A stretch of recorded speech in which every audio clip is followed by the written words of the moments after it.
নমস্কার, আজীবন কেয়ার সেন্টারের পক্ষ থেকে আমি ডায়েটিশিয়ান শ্রেয়শ্রী চলে এসেছি নতুন একটি ভিডিও নিয়ে।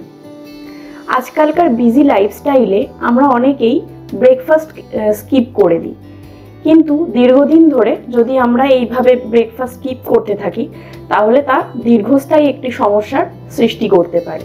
আজকে সেরকমই কিছু সমস্যা নিয়ে আলোচনা করব।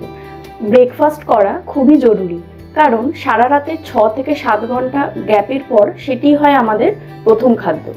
এবার সেটাও যদি আমরা স্কিপ করতে থাকি অনবরত, তাহলে সেটা সমস্যার সৃষ্টি করে, যেমন ক্লান্তি, দুর্বলতা, সারাদিনে কাজের অনীহা ইত্যাদি।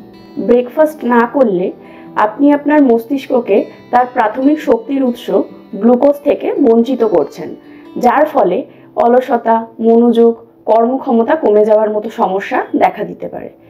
এছাড়াও দীর্ঘদিন ব্রেকফাস্ট স্কিপ করলে মেটাবলিজম স্লো হয়ে যায়, ফলে ওজন বেড়ে যাওয়ার একটা সমস্যাও দেখা দেয়।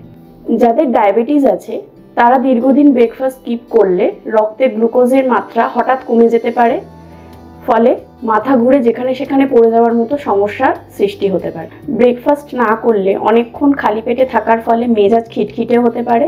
এছাড়া গ্যাস, অম্বল, অ্যাসিডিটির সমস্যাও দেখা দিতে পারে। তবে ইন্টারমিটেন্ট ফাস্টিং এই ডায়েট পদ্ধতিতে ব্রেকফাস্ট স্কিপ করাটা এই ডায়েটেরই একটি অংশের মধ্যে পড়ে।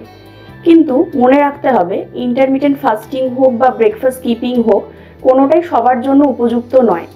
তাই নিজের জন্য কোনটা উপযুক্ত সেটা একজন ডায়েটিশিয়ানের পরামর্শ নিয়ে তারপরেই কোনো পদ্ধতি অনুসরণ করা উচিত। নিজে থেকে কোনো রকম কোনো পদ্ধতি অনুসরণ না করাই ভালো। নমস্কার, আজকে এই পর্যন্তই। দেখা হবে নতুন কোনো ভিডিওতে।